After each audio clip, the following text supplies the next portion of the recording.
Bom, obrigado pela presença de vocês, né? Por que esse tópico? É porque é um teorema bem bonito, sei lá, pelo menos na minha opinião. E ele vai permitir que a gente fale um pouco sobre geometria, sobre topologia algébrica um pouco, que são assuntos que talvez eles fiquem um pouco aquém na graduação. E segundo ponto é porque vai ter uma parte lúdica, esse assunto permite uma parte lúdica que também é bastante interessante e serve de analogia para como a gente deve pensar quando a gente está fazendo matemática e geometria, intrinsecamente. Então vamos rapidinho porque eu tenho bastante coisa para cobrir e o tempo está meio curto. Tá? Inclusive, acerca disso, eu vou correr um pouco. Não é para entender todos os detalhes dessa palestra. Não tem todos os detalhes aqui para vocês entenderem. Então, encarem a palestra como um sobrevoo assim, no tópico, só para vocês terem contato com, sei lá, o jeito de pensar dessas duas áreas, ver se vocês gostam ou não delas. E, bom, é isso. Então, esse teorema é aqui de 1848. Se eu não me engano, o Bonnet demonstrou uma versão mais fraca dele e o Gauss depois demonstrou a versão atual.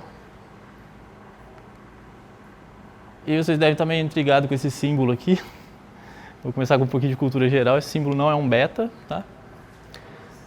Ele chama Est7, é uma letra do alfabeto alemão.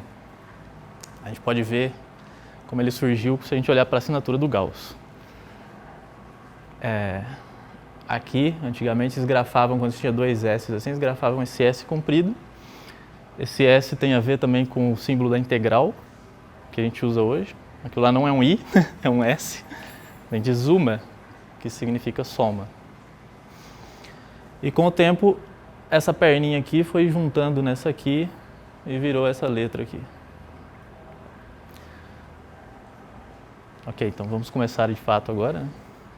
Eu quero falar sobre a Planolândia, ou Flatland em inglês.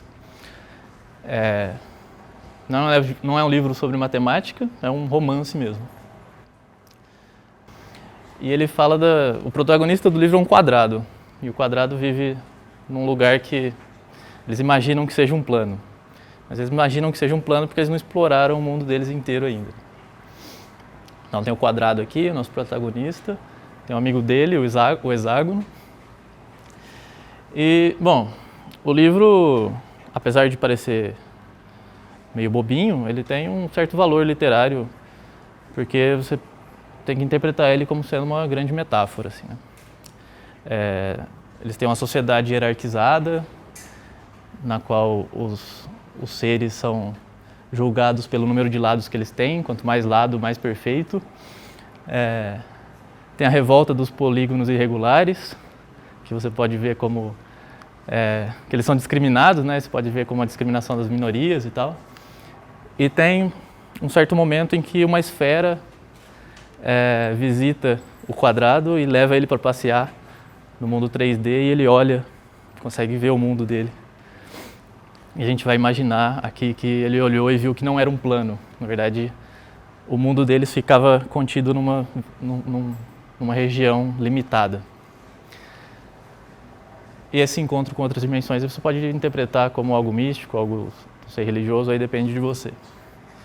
O livro é de mais ou menos da mesma época do teorema, mas é só uma coincidência. Na verdade, eles não têm nenhuma relação, a relação a gente que vai inventar aqui.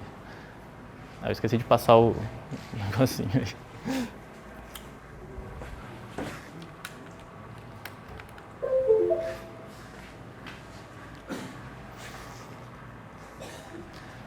Foi publicado por esse sujeito aqui, um professor de Cambridge, e na verdade ele usou um pseudônimo porque justamente ele tinha medo do impacto que o livro teria na época.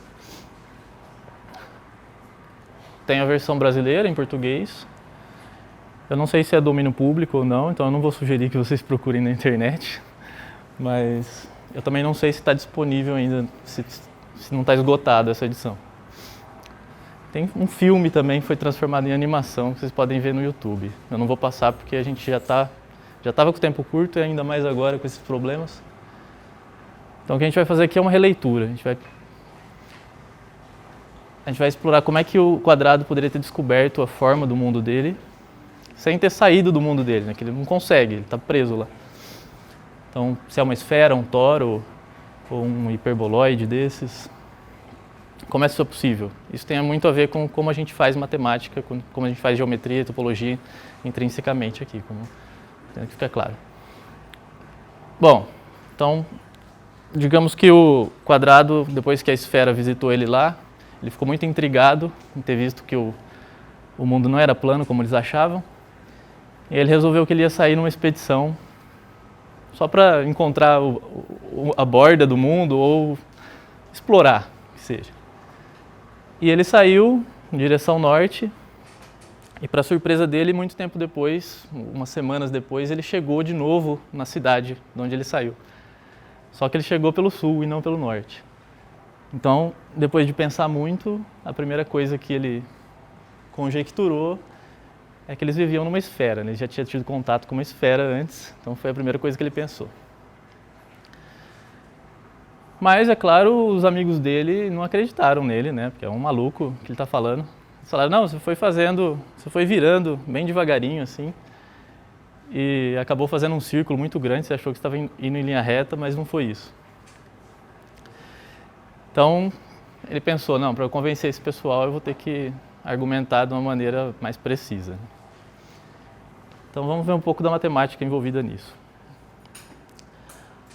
A gente vai trabalhar via exemplos para ficar tudo intuitivo. Você vai pensar que uma superfície é uma película, tá?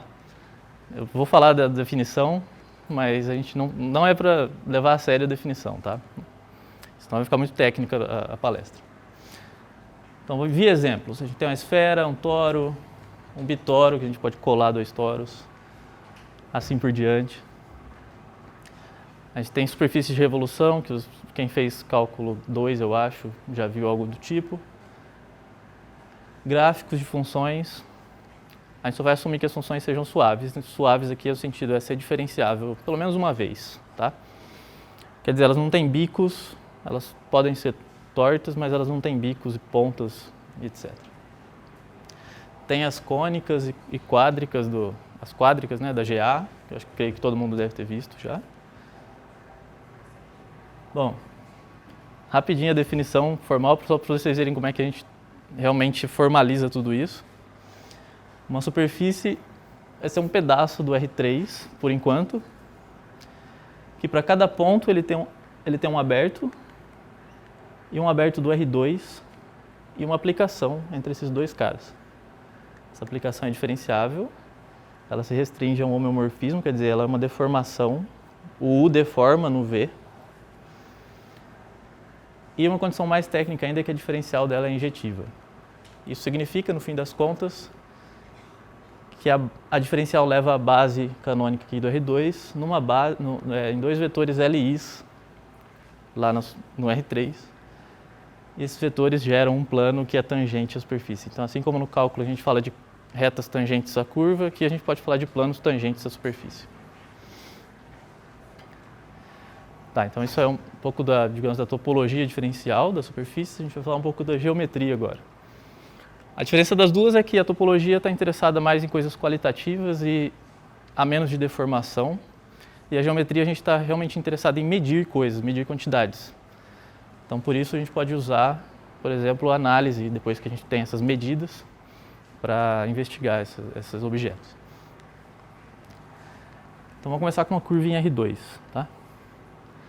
Uma curva diferenciável em R2 para a gente vai ser só uma aplicação diferenciável do intervalo no R2, como, por exemplo, essa bela curva aqui, que é uma cônica. Claro que, tendo uma parametrização e ela sendo diferenciável, a gente pode calcular a diferencial dela. Isso nos dá um vetor velocidade em cada ponto. A gente vai assumir que ela é regular para evitar esse tipo de coisa aqui também, ó, bicos. Ela ser regular quer dizer ela tem um vetor velocidade sempre não nulo. Como, por exemplo, essa aqui. Então, tendo o vetor velocidade sempre não nulo, a gente pode pegar um vetor normal a ele sempre, certo? Vou chamar de NT. E além disso, nesse caso, a gente também pode supor que a gente está caminhando sobre a curva com velocidade sempre constante igual a 1. Isso vai ser útil só por motivos técnicos também.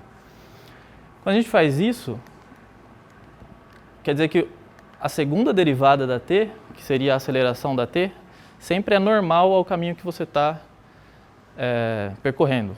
Por exemplo, se você estiver de carro, em vetor em velocidade constante, sem pisar no acelerador, quando você faz uma curva, você ainda acelera, mas para os lados. É um vetor aceleração. Bom, tendo isso, a gente vai dizer que a curvatura da gama, nesse ponto aqui, é esse número k, kappa, que é o número que você tem que multiplicar o vetor normal aqui para você fabricar o vetor rosa lá, que é a segunda derivada, tá? Então, a interpretação disso se esse vetor é muito grande, quer dizer que você virou muito volante e a curva vira muito, então a curvatura é grande. E se o vetor é pequeno, quer dizer que você virou pouco volante e você está fazendo uma curva bem suave, tá? E é claro, a gente está distinguindo os dois lados da curva, né? Vai ter um sinal positivo se for para um lado e um sinal negativo se for para o outro. Outra interpretação disso você pode pensar que a curvatura é o inverso do raio aqui, do círculo que melhor aproxima a curva nessa região. Bom, os amigos do quadrado, eles disseram que não, você não foi em linha reta, você fez uma curva bem grande, então vamos pensar como é que o quadrado sabe que ele está andando em linha reta, tá? Então, o que é uma linha reta numa superfície? A gente pode pensar que é um caminho que realiza a menor distância, certo? Entre dois pontos. Bom, então pensa na esfera, por exemplo. Pega um pedaço de círculo aqui sobre a esfera que está contido num plano que passa pelo meio da esfera. Então isso seria, intuitivamente, o que seria caminhar em linha reta, né? Não vou mudar de direção. Se você sair desse ponto aqui, vai dando a volta, dando a volta, dando a volta. Depois que você passar da metade da esfera lá do outro lado, esse caminho aqui deixa de minimizar essa distância. Porque quem vai minimizar agora é o caminho que vai por baixo, certo? Então por isso a gente não vai escolher essa definição como sendo de linha reta, tá? Só uma parte técnica também, tem como a gente sempre medir as distâncias numa superfície, né? A gente faz dessa maneira, ó. Você tem uma curva, você tem um vetor velocidade, você pega a norma do vetor e integra no intervalo em que a curva está definida. Isso aí vai dar a distância no fim das contas. E a gente pode definir essa distância entre P e Q aqui como sendo o ínfimo de todas as curvas. Pega todos os caminhos possíveis e pega o menor deles. Então a gente não vai usar essa definição, a gente vai usar outra coisa. Outra coisa que ocorre quando você está caminhando em linha reta é que você não acelera para os lados, você só acelera na sua própria direção, certo? Então a gente vai usar isso aí como definição. Só tem um problema aqui nesse caso. É que a gente tem que fazer isso intrinsecamente. Porque se a gente tem uma curva numa superfície, ela já vai acelerar por causa da própria curvatura da superfície. Lembra que a gente tem o plano tangente, né? Digamos que aqui é a velocidade e aqui é a aceleração. Então aqui tem uma leve curva aqui para esse lado, mas como curva no R3, essa curva também acelera para o meio da esfera, porque a esfera é curva. É como se você estiver no seu carro, você passa por um morro assim, você não percebeu que você virou o volante, mas você acelerou quando você subiu e desceu. Então a gente vai ignorar essa parte. Fazendo o seguinte, ó. A gente projeta o vetor aceleração da curva aqui no plano tangente e olha só para essa parte, essa componente. Essa componente é o que o quadrado conseguiria medir e saber que ele está virando, nesse caso. Então a gente denota esse pedaço do vetor com essa notação aqui. É como se fosse uma derivada também, só que ela é covariante no sentido de variar junto com a superfície. Então a gente vai dizer que uma linha reta é uma curva que não acelera, nesse sentido. A aceleração é nula. Tudo bem? Vai naquela pegada que eu falei no começo da palestra, tá? Se não estiver entendendo, segue, que isso aqui é um sobrevoo e não uma coisa sistemática. Tá, então, Depois disso, e depois que o quadrado foi... o pessoal não acreditou no quadrado, ele falou, então vou fazer outra expedição, né? Ele chamou o hexágono e falou, vamos sair junto. Eu saio para o norte agora, você sai para o leste, e vamos ver o que a gente descobre. Só que dessa vez vamos levar um barbante para a gente ver se a gente se cruza em algum ponto, nossos caminhos se cruzam. Então eles saíram, o quadrado levando um barbante e o retângulo levando um barbante também. E essa é a figura que o quadrado imaginou que eles encontrariam, né? Eles se encontrariam lá atrás em algum ponto, os barbantes dos dois caras. Só que na verdade eles não se encontraram. Os barbantes nunca se cruzaram em ponto nenhum. Então depois de pensar bastante também, o quadrado falou, não, então deve ser algo desse tipo aqui, ó. É um toro. Eu fui para um lado, ele foi para o outro, a gente nunca se cruzou porque não tem espaço ali no meio. Mas logo ele pensou que teria problemas essa teoria dele também, porque várias outras figuras poderiam realizar também essa mesma propriedade, como o bitório, o tritório, etc. E com essa coisa dos barbantes não se cruzarem, o pessoal também começou a ficar intrigado e expedições independentes começaram a acontecer. Em uma certa ocasião, um pessoal saiu, se perdeu, passou vários dias perdido. E quando eles finalmente conseguiram voltar, eles estavam vendo tudo ao contrário e o pessoal também estava vendo eles ao contrário. O que era de um lado estava do outro, o olho era em cima, ficou embaixo. E depois de pensar muito também, o quadrado chegou a essa figura aqui, ó. Ele falou, não, então o nosso mundo tem que conter algo desse tipo. Repara que essa aqui é a chamada faixa de Möbius, na matemática, né, o símbolo do ímpar.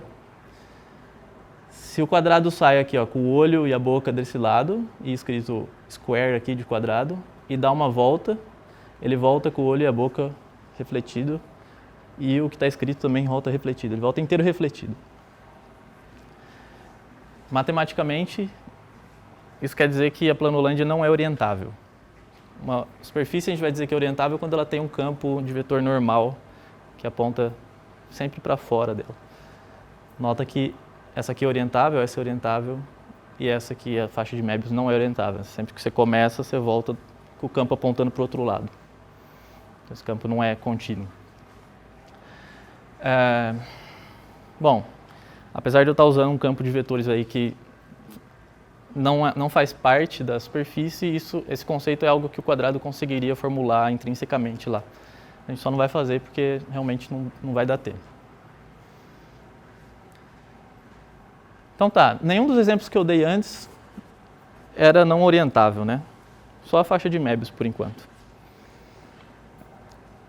Para a gente falar de mais exemplos, a gente vai ter que... a gente teria que definir de novo, de um jeito mais geral, superfícies, de maneira que elas não fiquem... não sejam subconjuntos do R3. Na verdade, elas vão existir por si só, no nada, e bom, é muito abstrato para a gente fazer aqui também. Então eu vou também enviar exemplos, tá? Fazer isso. Mas a gente pode dizer que é dessa maneira que o quadrado pensaria sobre esses conceitos. Afinal de contas, ele não tem o conceito do R3 na cabeça dele. Tá? Então, se ele fosse falar sobre superfície, seria dessa maneira, intrinsecamente. Que é como também a gente faz quando está fazendo geometria diferencial. Então acredita nisso, tá? O primeiro exemplo é essa superfície aqui, que talvez alguns de vocês já tenham visto, chama garrafa de Klein. E, bom, eu falei que precisa morar fora do R3, né? E como é que essa aqui está, que a gente está vendo o desenho?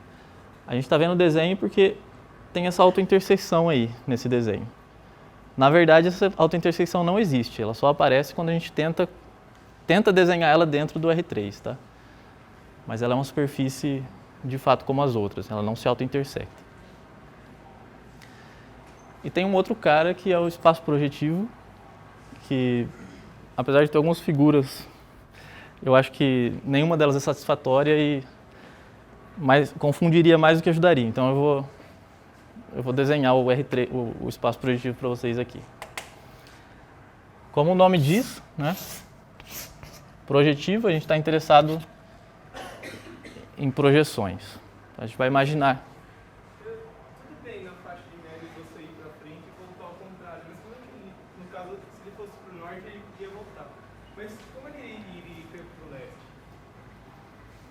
É, uma boa. Então, tem que conter uma faixa de Möbius, mas não deve ser uma faixa de Möbius, né?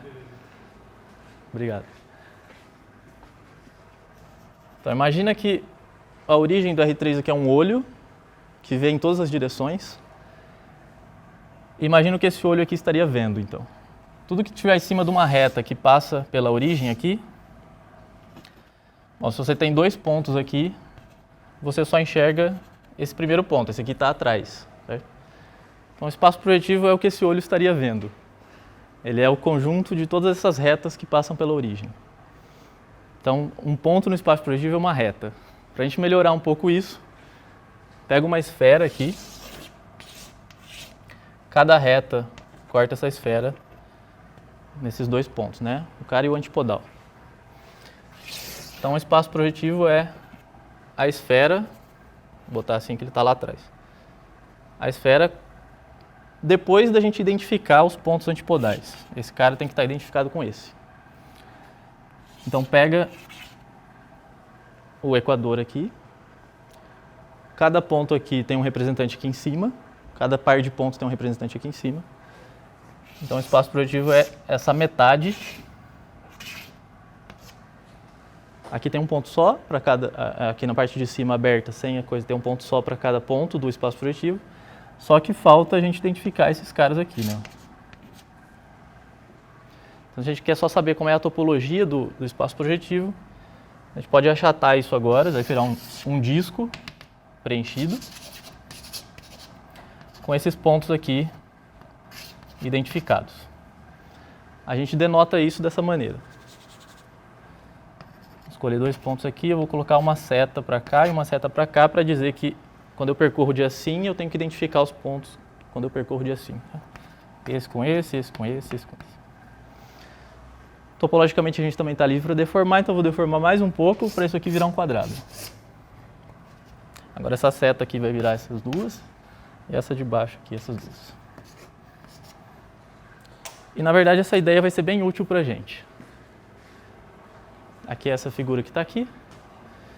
Você vai imaginar então que você pegou um quadradinho de papel e você colou o lado B no lado B lá. Então você não pode colar de assim, você tem que dar uma volta e colar de assim.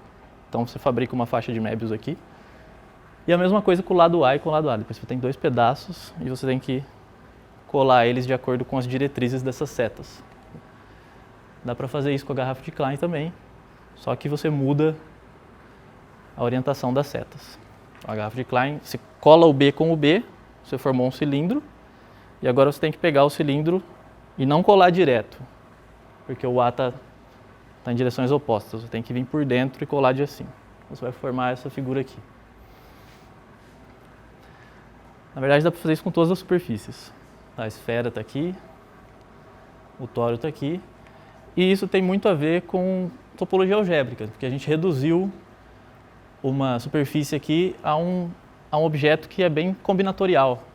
Né?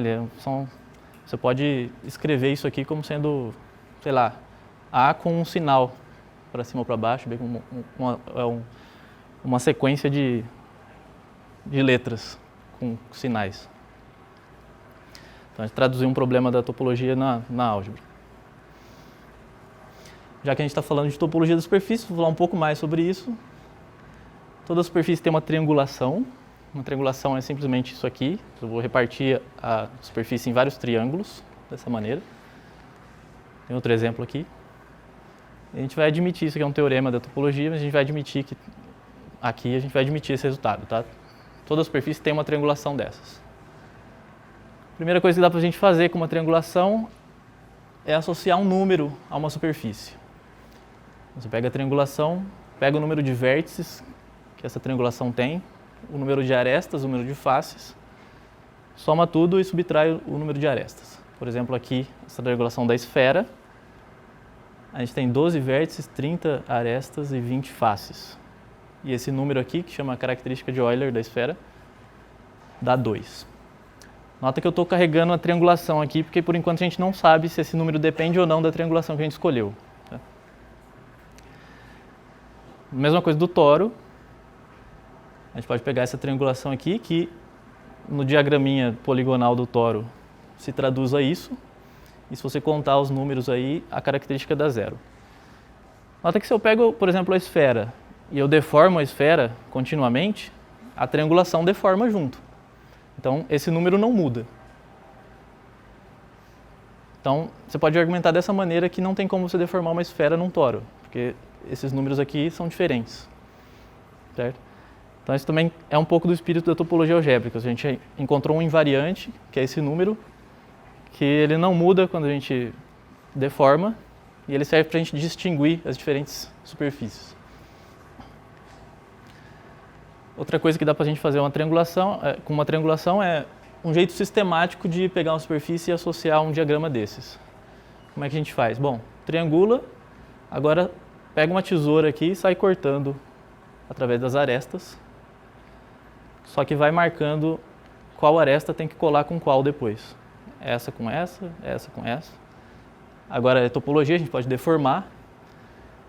Então, faz esse meio todo virar um círculo ou um polígono aqui e carrega essa informação aqui de como está colado.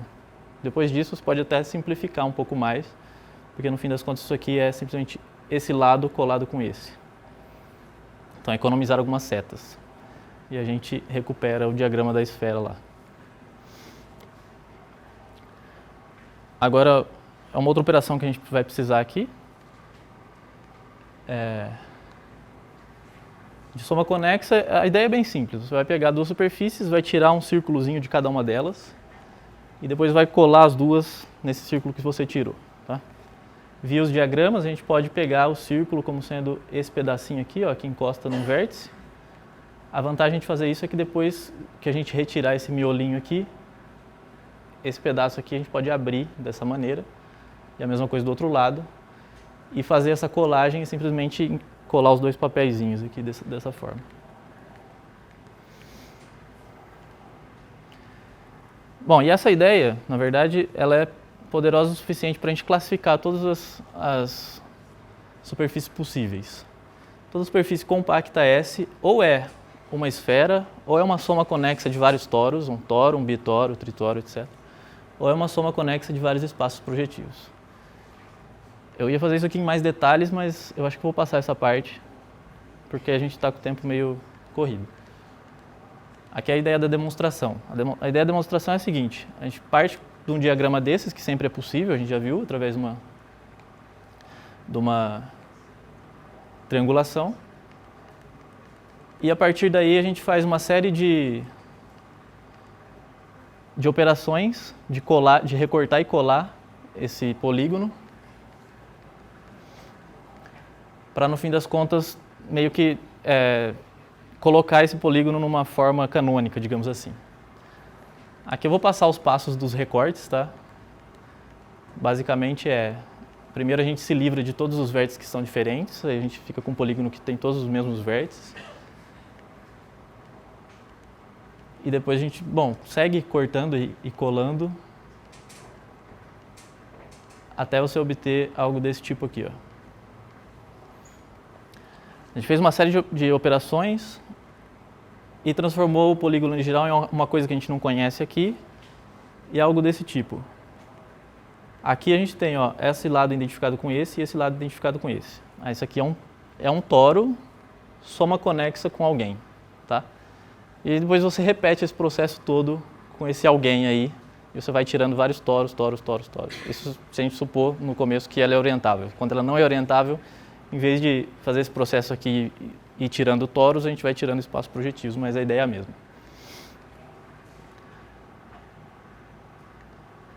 Tá, então essa foi a topologia das superfícies, vamos falar um pouco da geometria das superfícies.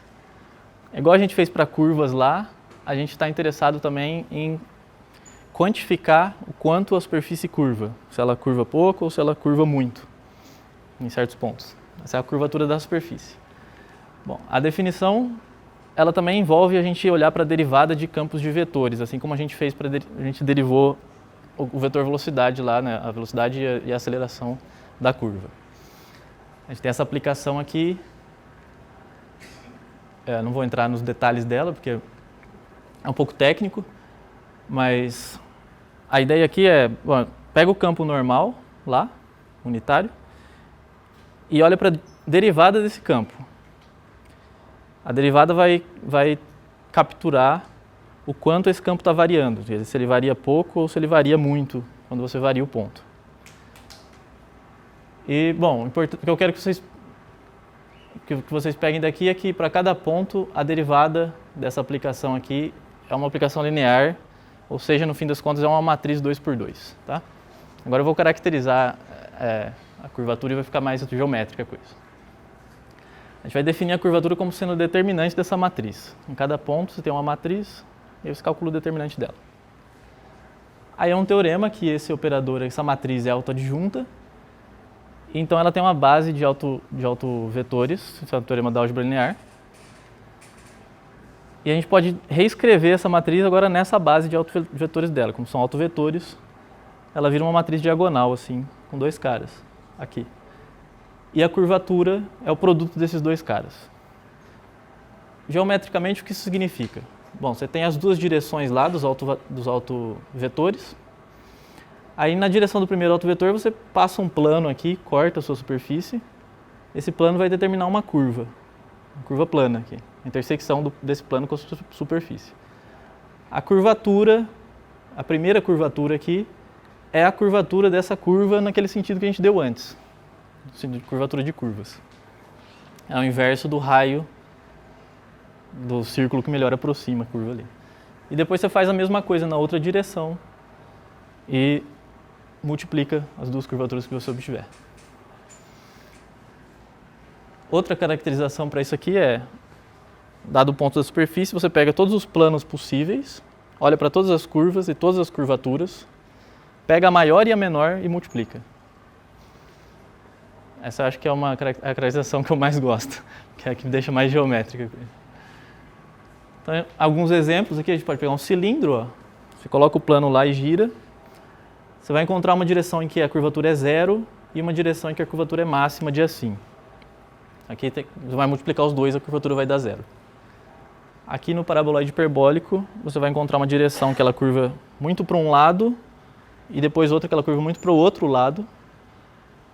E isso, quando você olhar para a questão dos sinais da curvatura da curva lá, você vai obter um número negativo, porque tem um para o lado e um para o outro.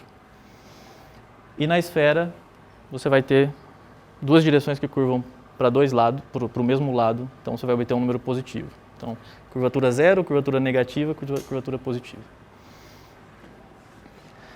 O teorema egregium de Gauss, essa palavra aqui significa muito legal, em latim, porque o Gauss era um cara legal, é que esse número Ki, o produto desses dois números, apesar da gente ter usado um campo normal e tudo mais, e a nossa definição não ser intrínseca, ele demonstrou que esse é um número que o quadrado, só vivendo lá dentro do mundo dele, conseguiria calcular. Isso se traduz, né, dentro da teoria como K sendo invariante por isometrias. Isso aqui era só o que eu estava dizendo. Agora a gente pode fazer aquela relação lá que a gente ouve falar bastante na graduação, mas nunca vê de fato, que a curvatura altera a soma dos ângulos internos de um triângulo. Se a gente tem curvatura positiva, a soma dos ângulos internos é sempre maior que 180 graus, em negativa ela é sempre menor e no plano ela é igual a 180 graus. Aqui é um modelo do espaço que tem curvatura constante igual a -1. Tá? Esse modelo você tem que... é o disco e uma reta nesse modelo aqui é um outro pedaço de círculo que intercepta aqui em ângulos ortogonais essa borda. Então, desse modelo fica meio claro que a soma dos ângulos internos aqui vai ser sempre menor que 180, porque você está pegando pedaços de círculos. Né? 180 seria se você saísse com uma reta aqui, um triângulo de verdade. Um triângulo, verdade não, mas euclidiano. Eu quero fazer essa conta aqui na esfera, tá? Que a gente tem, sei lá, é mais palpável para a gente. Então, um triângulo é uma região delimitada por 3 geodésicas, igual a gente falou lá. E as geodésicas da esfera são os círculos máximos. Círculos que vêm quando você intercepta, que você obtém quando você intercepta a esfera por um plano que passa pela origem da esfera, pelo centro da esfera. Você determina um círculo, ele é o maior círculo possível nessa direção. Então aqui a gente pode fabricar também exemplos de triângulos da esfera que tem a soma dos ângulos internos maior que 180. Por exemplo, se a gente pegar esse triângulo aqui, ó, dá a volta, 1/4 de volta aqui na esfera e depois sobe até o Polo Norte, aqui já deu 180 graus e você ainda está sobrando 90 graus ali. Você pode variar um pouco essa figura e construir vários triângulos com essa propriedade. Vamos calcular rapidinho aqui a soma dos ângulos internos baseado no tamanho do triângulo. Quanto maior o triângulo for, mais vai exceder, a soma dos ângulos mais vai exceder os 180 graus, como a gente vai ver. Bom, escolhe um ponto, pega um círculo máximo e abre um ângulo aí. A gente vai formar essa figura aqui, que é uma lúnula, chamada de lúnula. A gente sabe que quando alfa, esse ângulo que você abriu, é igual a π, você cobriu a esfera toda, então a área dessa lúnula é 4π. Aí você pode fazer uma regra de 3 e descobrir que para um alfa aqui qualquer, a área da lúnula é 4alfa. Agora pega um triângulo, e esse triângulo é a intersecção de 3 lúnulas dessa. A do alfa aqui, que é essa, a do beta, que é essa aqui, e a do gama, que é essa aqui. Então eu sei calcular a área das lúnulas, eu posso cobrir a esfera toda, assim. E eu sei que se eu somar a área dessas 3 lúnulas aqui, eu vou pegar a área da esfera toda, que foi inteira coberta, mas eu vou estar somando 2 vezes além do necessário a área desse triângulo e também 2 vezes além do necessário a área do triângulo antipodal lá atrás, ó, que essa figura aqui da frente se repete igualzinho lá atrás. Também foi coberta 2 vezes. Então a gente tem essa fórmula. Agora a gente aplica a fórmula das lúnulas aí, a gente sabe a área da esfera. Aqui vamos chamar de A a área do triângulo. Então tem 2 vezes 2A aqui, a gente pode cortar todos os 4 ali. E a gente obtém essa fórmula aqui, ó. Aqui a gente tem a soma dos ângulos menos 180 graus é igual à área. Então quanto maior o triângulo for, mais a soma dos ângulos internos vai diferir de 180. A gente pode ver isso aqui, por exemplo, na Terra. Se você pega um triângulo dentro de uma cidade, que para o tamanho da Terra é um triângulo bem pequeno, você praticamente não percebe que a soma dos ângulos desse triângulo é diferente de 180 graus. Mas se você pega um triângulo grande o suficiente, igual a gente fez lá naqueles exemplinhos, ou seja, com uma área bem grande, então a soma dos ângulos internos fica bem diferente. Então a gente tem o seguinte, ó, curvatura é igual a 1 na esfera, então a área, eu posso escrever em particular assim, 1 vezes a área é igual a isso. Essa fórmula também funciona quando a curvatura é 0, ou seja, quando a gente está no plano. A gente tem 0 é igual a 0 vezes a área do triângulo, que é igual a isso. A soma dos ângulos internos é igual a 180, no fim das contas. Então, será que vale sempre essa fórmula? Na verdade, vale sempre que cai constante, tá? Faltaria a gente fazer o caso de curvatura menos 1, constante menos 1, mas vamos assumir que isso vale. Seria esse caso aqui. Ok, então a gente está chegando, talvez eu passe 3 minutos do tempo, me perdoa se acontecer isso. Suponha que a S agora tem curvatura constante e escolhe uma triangulação para S. Suponha que os lados dessa triangulação são todas geodésicas, tá? A gente sempre pode fazer isso também. Aí para cada triângulo dessa triangulação, a gente sabe calcular a área, a gente acabou de fazer. Tem essa fórmula. Então se eu pegar a área da esfera toda e multiplicar por K, isso aqui é a área de cada triângulo multiplicado por K, que eu posso usar a nossa fórmula. Eu posso retirar todos os π's que estão aqui, eu vou ter n vezes π subtraído e a soma de todos os ângulos. Então, eu vou passar por todos os ângulos aqui, triângulo por triângulo, só reajeitando essa soma aqui, eu descubro que eu vou passar, eventualmente, para cada vértice eu vou dar uma volta completa em volta desse vértice. Porque para algum i eu vou somar esse ângulo, depois eu vou somar esse, depois esse, depois esse, assim por diante. Então, essa soma aqui, no fim das contas, é 2π, que é a soma de todos os ângulos em volta de um vértice, vezes o número de vértices. E sobra esse cara aqui que eu vou escrever dessa maneira aqui, ó, n vezes 1 vezes π. Eu vou escrever assim porque depois que eu fizer essa distributiva aqui, aparece aqui 3n vezes π. 3n 3 é o número de lados em cada triângulo, n é o número de triângulos. Então, 3 vezes n é 2 vezes o número de arestas. Por que 2 vezes o número de arestas? Porque cada aresta é contada 2 vezes, como lado de um triângulo e depois como lado de outro triângulo. E também aparece 2nπ, 2n é simplesmente o número de faces da triangulação. Então, por que eu fiz tudo isso? Porque agora a gente isola o 2π aqui e a gente obtém a característica de Euler aqui embaixo, que a gente tinha falado antes. Tudo bem, isso aqui vale quando a curvatura é constante. E quando ela não é constante? Bom, quando não é constante, isso aqui tem que se transformar, na verdade, numa integral. E, bom, integrais sobre superfícies é um outro capítulo da geometria das superfícies que a gente vai pular aqui, tá? Tem como fazer formalmente, bonitinho. Aqui a gente vai pensar da seguinte forma. Ó. Pensa que a triangulação é o análogo a uma partição do intervalo, igual quando você vai definir a integral de Riemann lá no cálculo. Você pega um intervalo, particiona, olha para os retângulozinhos que vão até a função, soma a área de todo mundo, né? E isso é a soma de Riemann e você vai refinando a partição e você obtém a integral dessa maneira.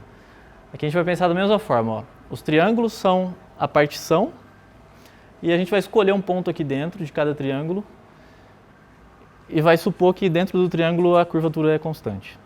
E vai formar assim uma soma de Riemann, digamos. A integral da curvatura sobre a superfície inteira é igual à área de cada triângulo vezes a curvatura no ponto dentro de cada triângulo que você escolheu. Aí depois a gente repete aqui a demonstração, essa demonstração aqui, faz a mesma continha.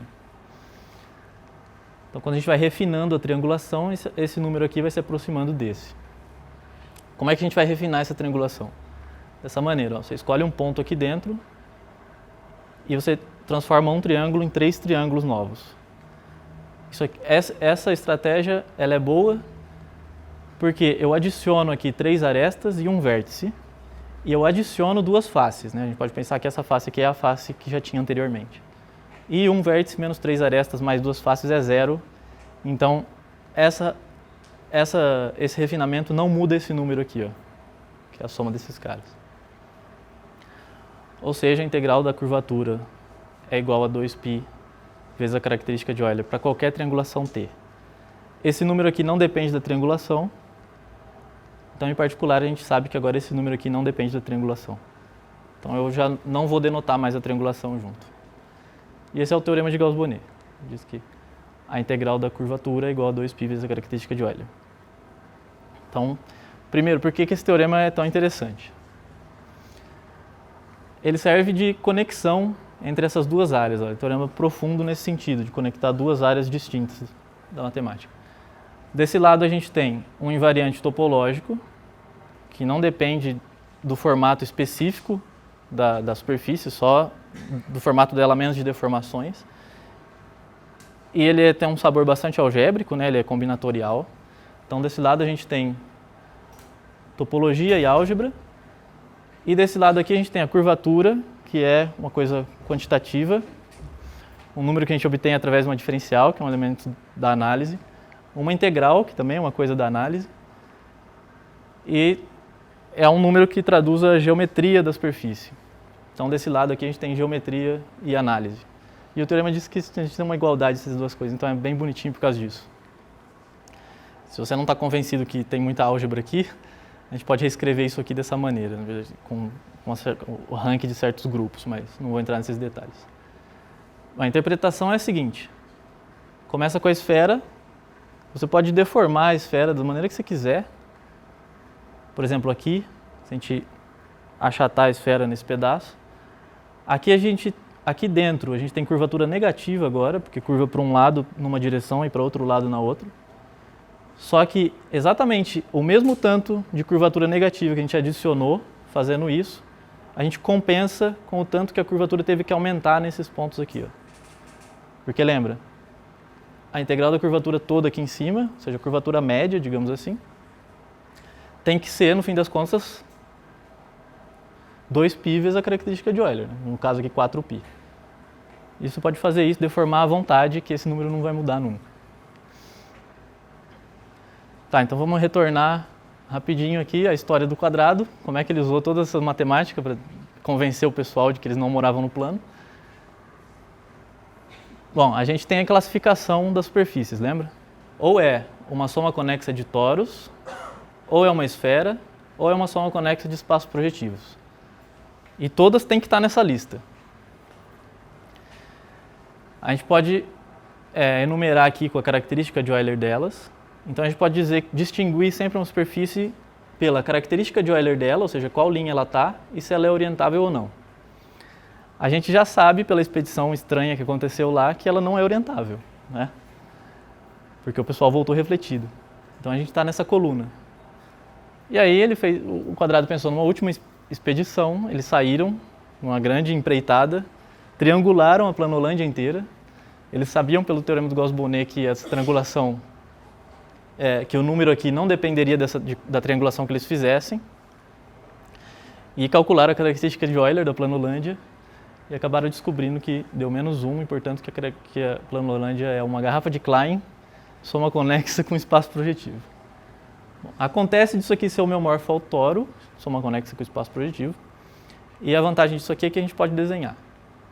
A planolândia é algo desse tipo.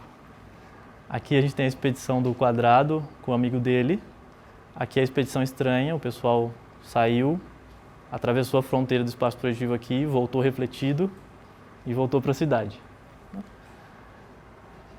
Bom, essa ideia toda de linkar o estudo das superfícies com a história da planolândia está nesse livro. Sugiro que vocês peguem, porque é um livro bastante suave, assim, é uma leitura agradável. E é isso. Bom, eu entrei em contato com isso tudo aí numa palestra que eu assisti do Kodá no YouTube, também compensa ver a palestra dele, apesar dele estar falando lá para alunos do colegial, então é bem mais simplificado do que a gente fez aqui. É isso aí.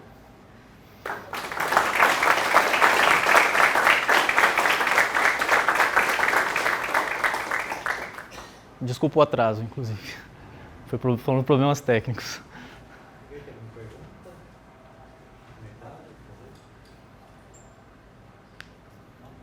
Vamos agradecer vocês novamente.